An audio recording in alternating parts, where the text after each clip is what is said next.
Talmud Bavli, Tractate Beitzah, page 31b, top of the page with the Gemara, with the words V'hamarta, Resha, etc.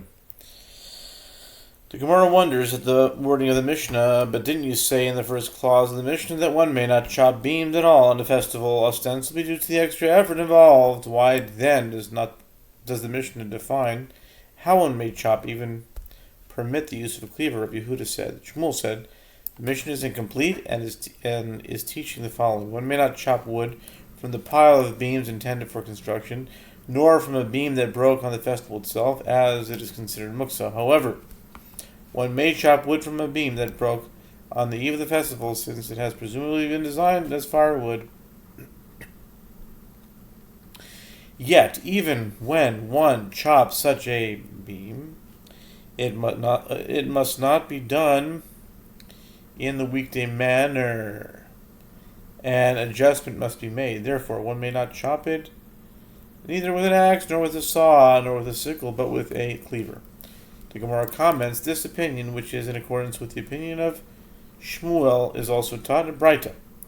One may not chop wood, neither from a pile of beams, nor from the beam that broke on the festival itself, as it is not considered prepared. It is taught in the Mishnah that even when it is permitted to chop wood on a festival, one may not do so with an axe. Rav Chanina bar Shlemya said in the name of Rav, they taught this prohibition only with regard to a case where one chops with its female side, in other words, the broad side of the axe, as was normally done. But if one chops with the male side, meaning the narrow side, this is permitted because it is a usual manner of chopping.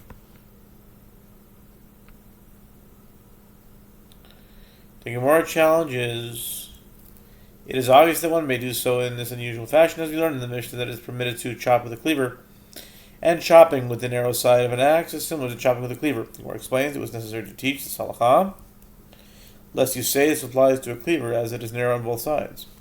But with regard to a tool that is an axe on one side and like a cleaver on the other, one might say, since this side, that which is like an axe, is prohibited, the other side, which is like a cleaver, should also be prohibited. Rav therefore teaches us that the cleaver side is in fact permitted. And some teach this halakha in relation to the latter clause of the Mishnah.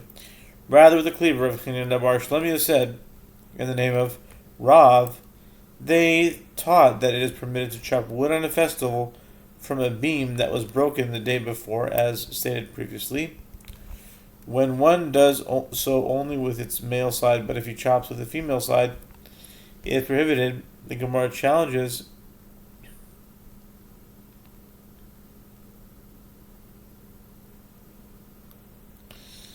this is obvious. Didn't we learn in the Mishnah that one may not use an axe? The Gemara answers, it was necessary to teach.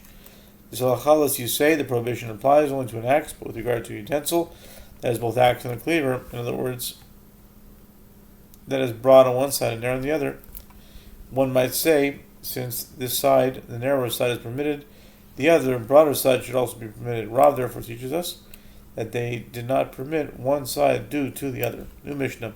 If there is a house that is filled with the produce and locked on all sides,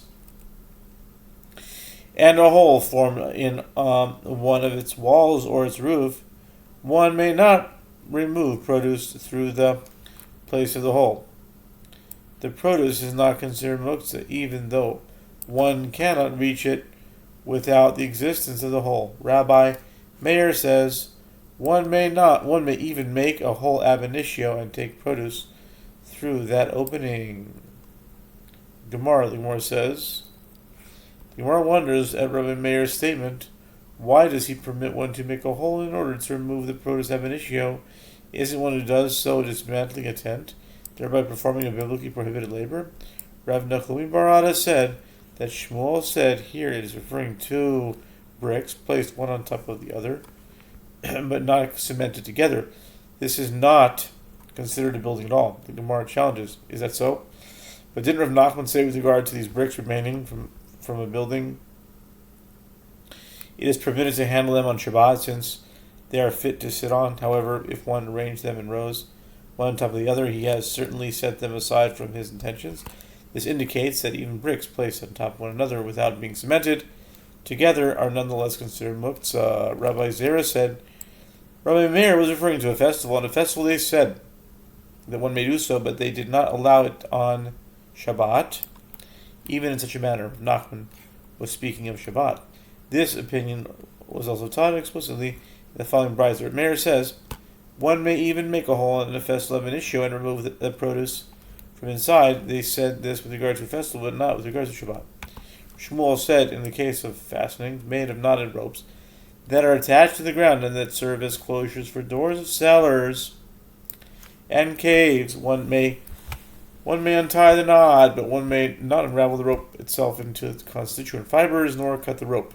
This constitutes prohibited labor of dismantling the cellar or cave on Shabbat. With regard to fastenings that are on the doors or vessels, for example, cupboards, it is permitted to untie or unravel or cut them if necessary, both on Shabbat and on a festival, as the prohibition against dismantling does not apply to vessels. The Gemara raised an objection to this from the following Beitzah. In the case of fastenings that are attached to the ground, which are on doors on Shabbat, one may untie the rope, but not unravel or cut it, although it is permitted to do so by Torah law. The sages prohibited it, however. On a festival, one may untie or unravel or cut it, as this is not prohibited even by rabbinic law. This appears to contradict the opinion of Shmuel, who does not differentiate between Shabbat and festivals. Shmuel could respond, in accordance with whose opinion is this Beitzah? It is in accordance with the opinion of Rabbi Meir, who said, one may even make a hole and remove produce ab initio, whereas the rabbis disagree with him and prohibit it. And I spoke in accordance with the opinion of the rabbis. The Gemara asks, and do the rabbis disagree with him with regard to two doors sealed to the ground? But isn't it taught in the Beitzah? The rabbis concede to Rabbi Meir with regard to doors sealed to the ground that one may untie them on Shabbat, but not unravel or cut them, while on a festival one may untie or unravel or cut them. Made it.